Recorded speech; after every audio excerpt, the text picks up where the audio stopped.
Okay, we are going to finish up our look at the forensically important families of Coleoptera with this second group. There's only a few left, really, and as you may have noticed from the last last lesson, there were several of these families that are just there to feed on fly larvae. So we're going to see this a lot. This is a trend in beetles. They just tend to be there to feed on the larvae. There's only a few that will feed on the carrion themselves.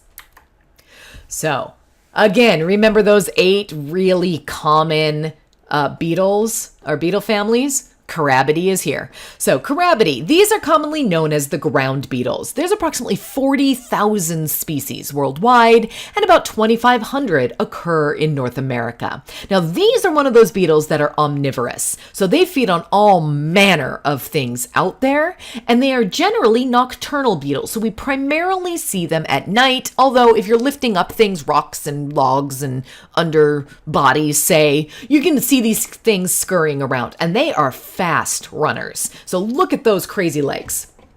So they've got these crazy running legs. Here, they're strong, and so they can run fast. They can be really, really hard to catch if you were trying to catch them.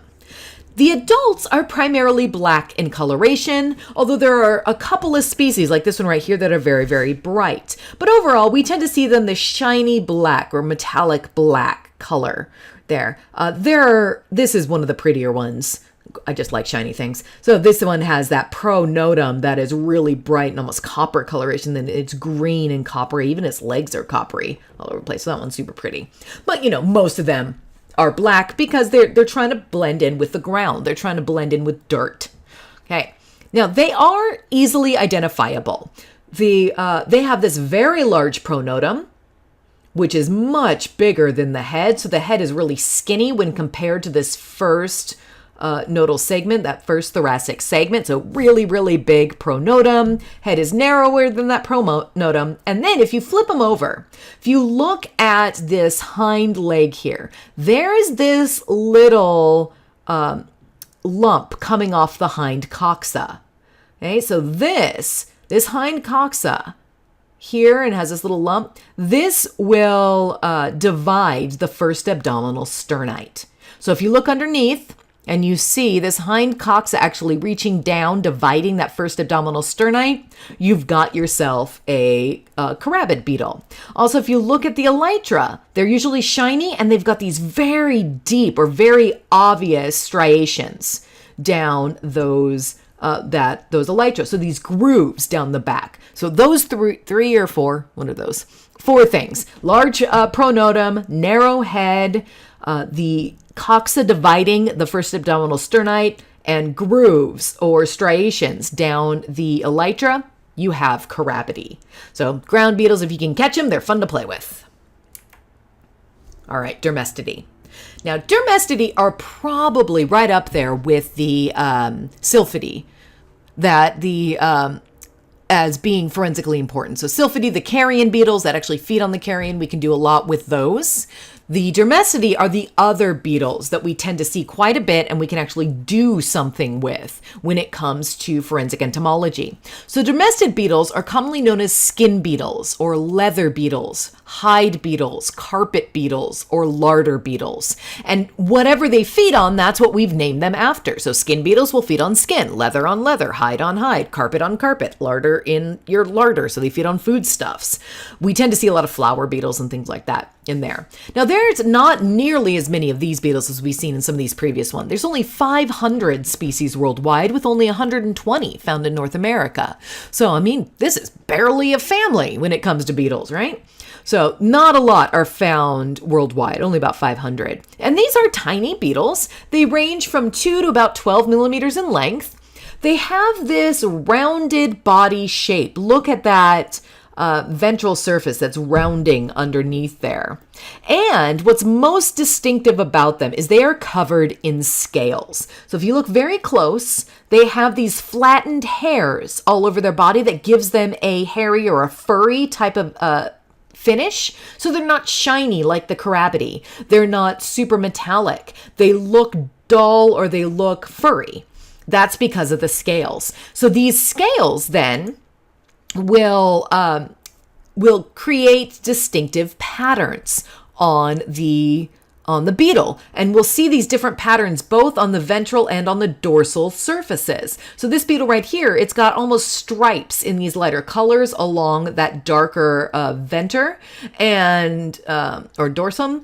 On the bottom here, it's all white on the venter. So you see these very different colorations because of these scales. Now, the larvae, they range from about 5 to 15 millimeters in length, and they are covered in these very dense tufts of long hair. So they'll come out at least laterally on each scleroid, on each segment, although we do see some on top. So they look also spiky and furry in the larval stage. Now, these beetles are one of the most economically important beetles in the world. So while they're not as diverse as some of these other beetles, they cause a lot of damage. So we do deal with them quite a bit. The carpet beetle will cause major damage to rugs and other furniture. We see them in clothing as well. And so I was in somebody's office, and back in like the late 90s, it was super in to carpet the walls. I know it's weird, but I was in some office back in, I think it was like 2000, 99 or 2000. And I remember sitting in there and I'm talking to this woman, and she's got carpet, the same carpet on the floor and all up the walls. And I look around and there were just carpet beetles freaking everywhere. And that was really hard to tell somebody. I'm like, so you've got an infestation. It's because you have so much damn carpet in this little tiny office. But they're little round beetles. I was able to tell because I'm just sitting near a carpet wall, and they weren't as elongate as this. They were much more blunt at the abdominal end, which carpet beetles are, but they looked furry. And they were obviously beetle, but they looked furry, so it was a carpet beetle. So they can cause major damage to these things. Other dermestidae will infest grains and stored products. So if you get into stored product forensic entomology, you'll be dealing with dermestids again. The ones we're interested in, though, in medico-criminal entomology, are those that will feed on leather goods and on preserved animal and insect specimens. So if you go into any type of entomology, dermestids become a big problem because all the species are scavengers and feed on various types of dried animal tissue, all the ones that we're interested with. So any type of dried animal tissue. So if you're working in, say, an insect museum, dermestidae will get into your preserved insects and just feed on them. They'll kill them.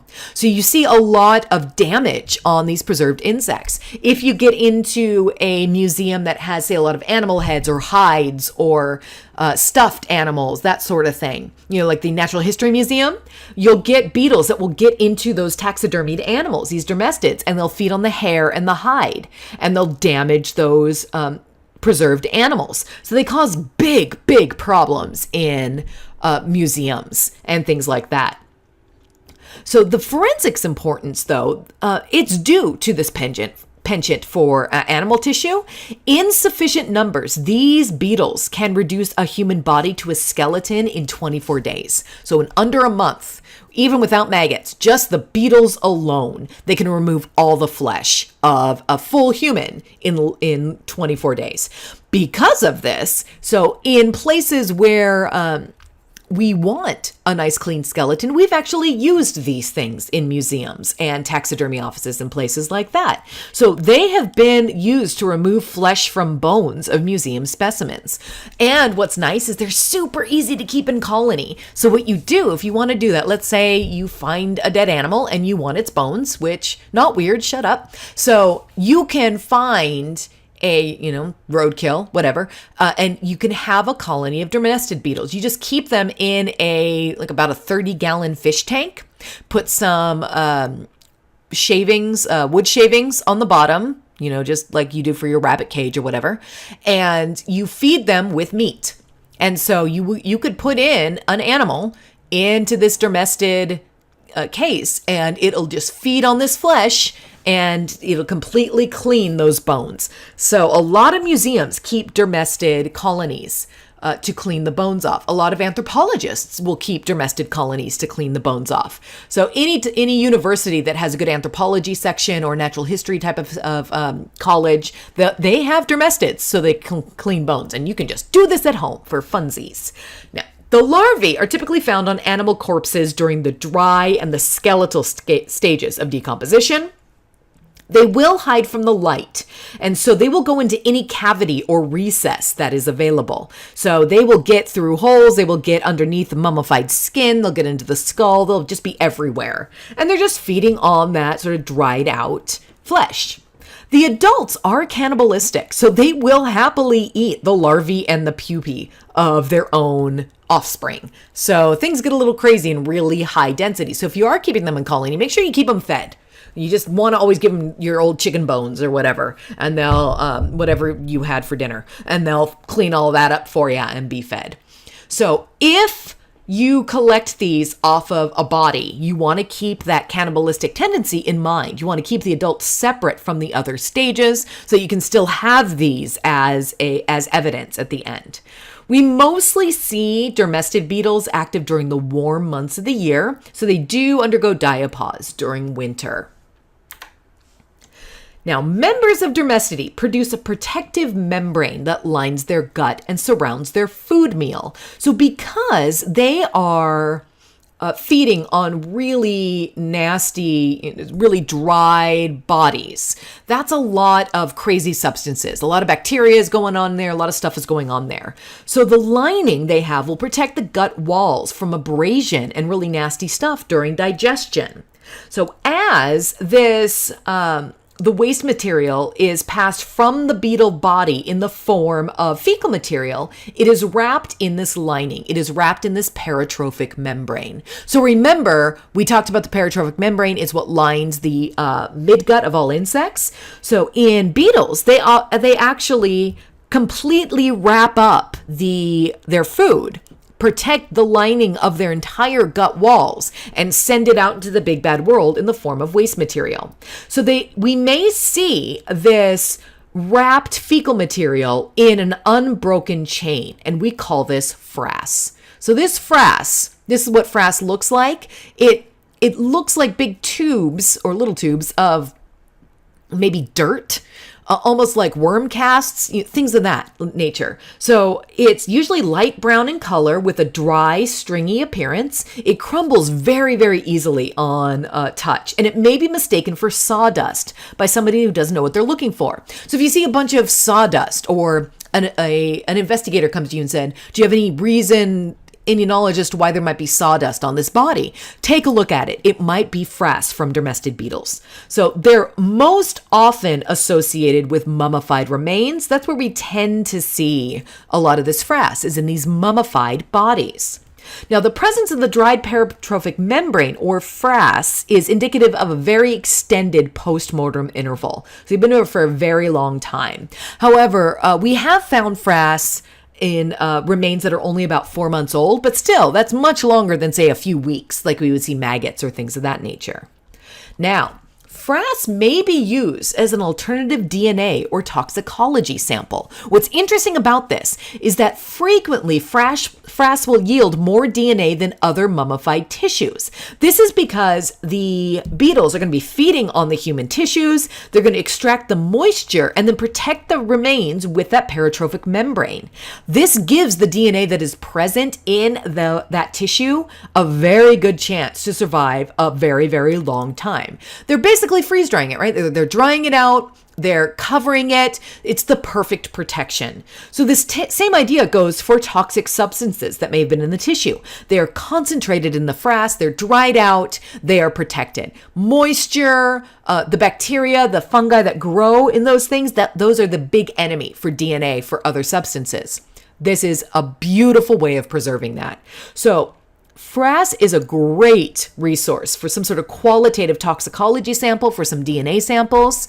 So those of you who end up working in a lab or working as investigators, if you find a mummified body, you can't get DNA from anything else, test the frass. You'll probably get some good DNA samples. All right, so we are going to end this week there. That's the end of the general families of Coleoptera. Let me know if you have any questions.